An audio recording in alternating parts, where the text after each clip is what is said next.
Thanks for joining this module from Sports Scotland's Psychology of Sport course, part of Coach Connect. Today, we'll be looking at attributions. We see them every day in sport. Every athlete, amateur or elite, uses attributions to explain success or failure. Let's take an example.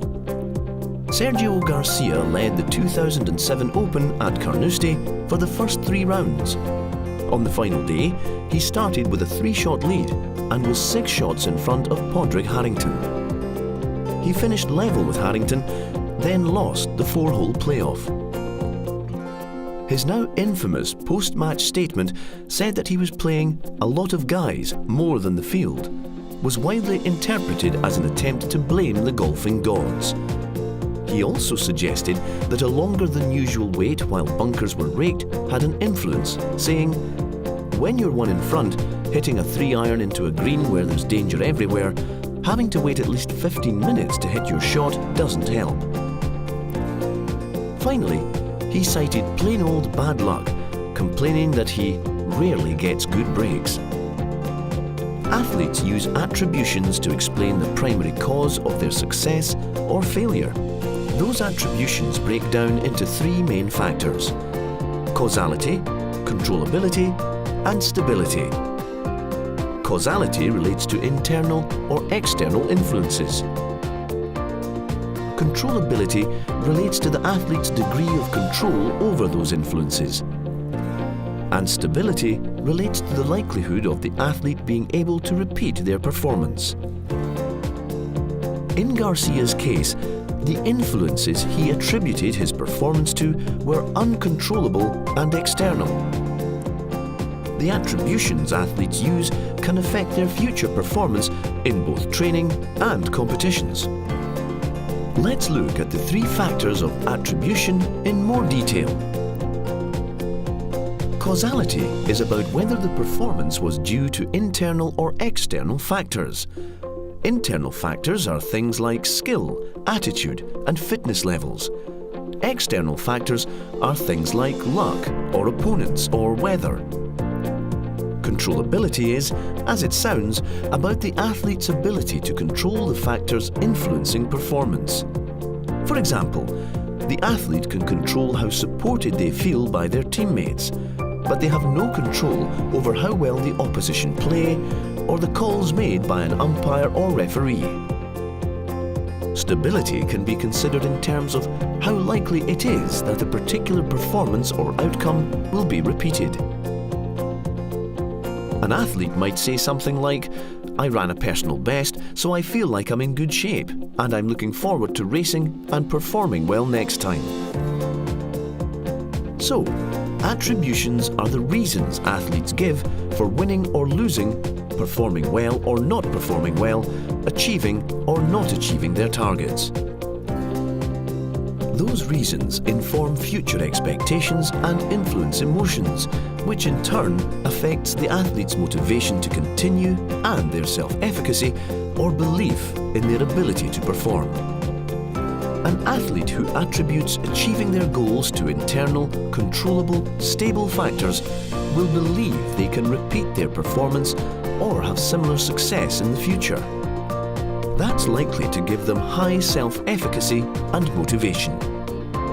However, if the same athlete attributed their performance to external, uncontrollable and unstable factors, they're less likely to feel the same satisfaction or increase in self-efficacy. They'd be unsure about their ability to repeat their performance, perhaps calling it a one-off or a fluke. If they don't know how they did it, it could lead to decreased motivation because the athlete wouldn't perceive their performance levels as under their control. On the other hand, if an athlete loses or doesn't achieve their targets, they may gain hope and encouragement by attributing their performance to external or unstable factors. That in turn can maintain self-efficacy and motivation. If they attribute their performance to internal, controllable or stable factors, however, they could experience a range of negative emotions like disappointment, frustration and sadness, which can lead to a decrease in self-efficacy and motivation. Consistent failure can lead to negative internal attributions. Athletes may come to feel a sense of learned helplessness, attributing failure to a lack of ability, a stable internal state. That makes it particularly important to avoid low ability attributions. Criticism from teammates or coaches, particularly during a repeated performance slump, increases those negative emotions and adversely affects performance.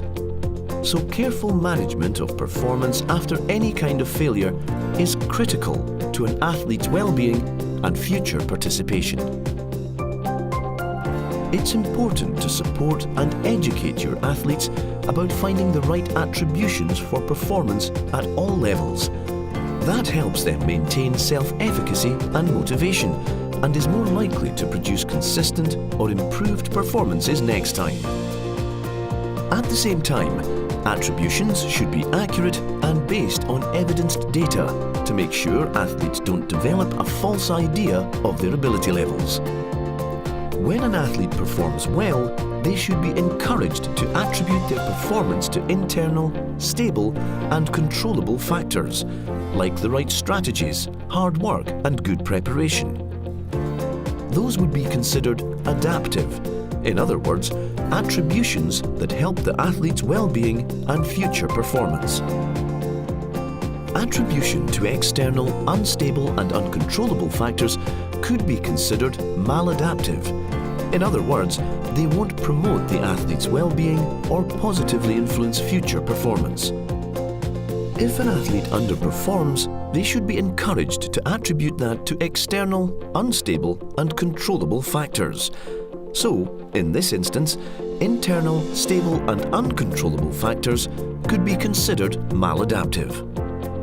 If an athlete says they'll work hard and increase their efforts, it helps create and maintain positive emotions and expectations for future performance. They need to be specific though, and consider which areas of their performance they'll be increasing those efforts in and how they'll measure strategy and success. In some cases, negative comments from rivals can also be a motivating factor. The desire to prove the rival wrong increases motivation and can help maintain self-efficacy and decrease the negative emotions associated with failing. In close situations where the athlete didn't achieve their goals but didn't underperform, helping them see what they did achieve is important. When Andy Murray's 28-match winning streak was broken at the start of 2017, he said, "It was a tough one to lose, but a great way to start the year. High-level tennis, physically tough, but a great way to start the year playing like that. I'm looking forward to the next few weeks. Hopefully, I can come back in years to come." Here, Murray has focused on what he has achieved and how it will help him in future performances, rather than on why he lost the match. Time for your coaching challenge.